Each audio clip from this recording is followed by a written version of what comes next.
तो हेलो बच्चों, जैसे कि पिछले वीडियो में हम लोगों ने कनकेव मिरर में पढ़ा था F इक्वल टू r/2। आज हम लोग जानेंगे कन्वेक्स मिरर में F इक्वल टू r/2, यानी ये जो फोकल लेंथ जो होता है रेडियस ऑफ कर्वेचर का आधा होता है। इसका डेरिवेशन हम लोग कैसे प्रूफ करेंगे? तो बिल्कुल ही आसान तरीके से हम लोग इसका डेरिवेशन जो है प्रूफ करेंगे। तो जैसा कि हमारे सामने ये आपको दिखाई दे रहा होगा, ये कॉन्वेक्स मिरर। तो हम लोग क्या लिखेंगे भाई कि late mm dash is a convex mirror, is a convex mirror in which pole P focus F and center of curvature C। अब हमको पता है प्यारे बच्चों कि ये according to law of reflection ये एंगल और ये एंगल आपस में क्या होगा? इक्वल होगा। लॉ ऑफ रिफ्लेक्शन क्या कहता है? According to law of reflection हमारा एंगल ए बी और E, angle A B E किसके इक्वल होगा? एंगल ई बी डी के, एंगल ई बी डी के होगा। इसको हम मान लेते हैं इक्वेशन 1। तो अब हम यहां क्या देखेंगे? हमको पता है प्यारे बच्चों कि ये ए बी जो है, इंसिडेंट रे जो है, इस पीसी के बिल्कुल ही पैरेलल चलता है। तो क्या हम बोल सकते हैं ये angle A B E, angle A B E equal होगा एंगल बी सी एफ के। कैसे इक्वल होगा? तो हमको पता है कि किसी भी पैरेलल लाइन में ये करस्पॉन्डिंग एंगल का वैल्यू क्या होता है? हमेशा इक्वल होता है। तो हमारा एंगल ए बी और ई जो है इस बी सी एफ के क्या होगा? इक्वल होगा। इस बी सी एफ के इक्वल होगा angle B C F. Equation 2।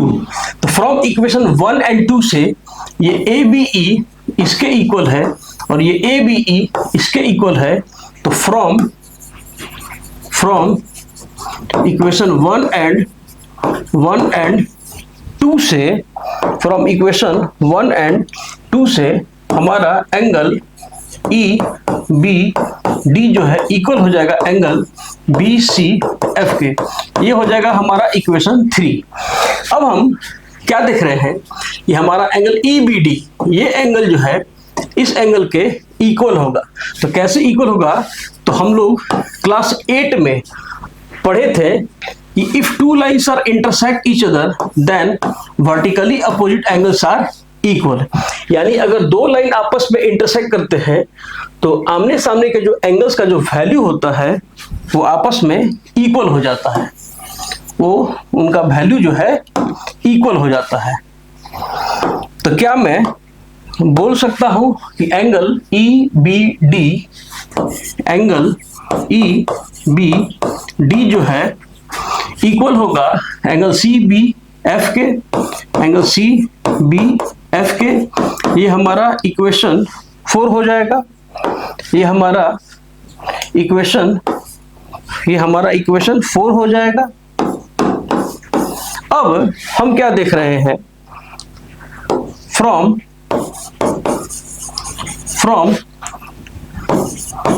Equation 3 and 4 से ईबीडी बीसीएफ के इक्वल और ये ईबीडी एंगल बीसीबीएफ के इक्वल। तो क्या ये दोनों वैल्यू आपस में इक्वल नहीं हो जाएगा? तो हम कह सकते हैं एंगल बीसीएफ जो है किसके इक्वल हो जाएगा भैया? एंगल सीबीएफ के। ये हो जाएगा हमारा इक्वेशन 5। और जैसा कि मैंने आपको पहले भी बताया था कि अगर हमारा मिरर छोटा कर दिया जाए, अगर हमारा मिरर छोटा, अभी हम क्या देख रहे हैं कि इस ट्रायंगल में ये एंगल और ये एंगल का वैल्यू क्या है भैया, इक्वल हो गया। यानी अगर किसी भी ट्रायंगल में अपोजिट एंगल इक्वल होता है तो अपोजिट साइड भी हमारा क्या होगा, इक्वल हो जाएगा। तो हम कह सकते हैं ये हमारा अपोजिट एंगल हो गया। ये क्या हो गया भैया, हमारा अपोजिट एंगल हो गया। जब अपोजिट एंगल इक्वल होगा तो ये जो FC इक्वल टू क्या हो जाएगा, हमारा FB। ये जो FC का लंबाई जो है FB के लंबाई के इक्वल हो जाएगा।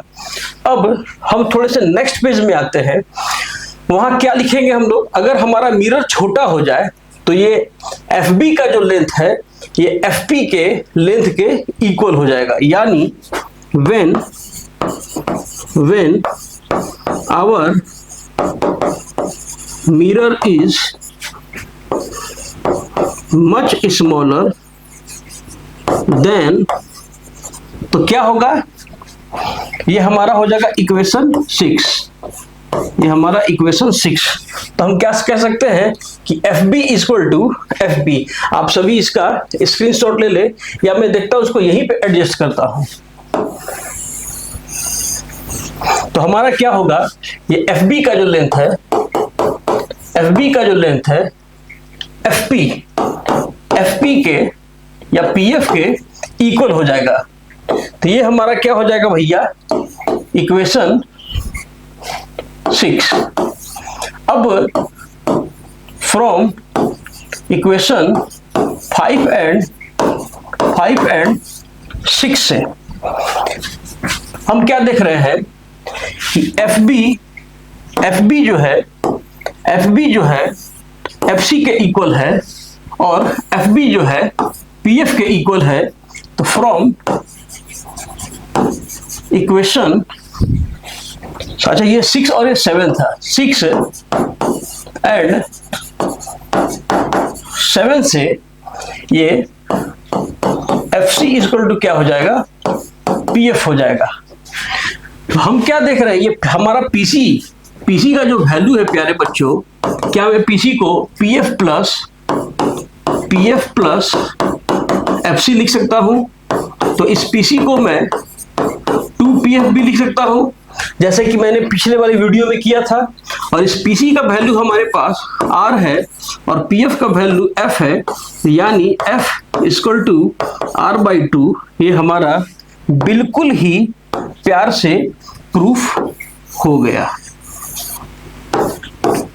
तो आई होप आप सभी को ये डेरिवेशन बिल्कुल ही आसान तरीके से समझ में आया होगा। आप सभी इसका स्क्रीनशॉट ले लें। अब हम लोग आगे जानेंगे, इसके बाद बहुत सारा कुछ आने वाला है। हम लोग जानेंगे कि 1/v + 1/u = 1/f, यानी किसी भी मिरर में इमेज हाइट का, ऑब्जेक्ट हाइट का क्या क्या रिलेशन होता है, इन सभी चीज़ों के बारे में हम लोग बिल्कुल ही आसान तरीके से जानेंगे। तब तक के लिए इस वीडियो पे, चैनल पे बने रहें और अच्छे से पढ़ाई करें।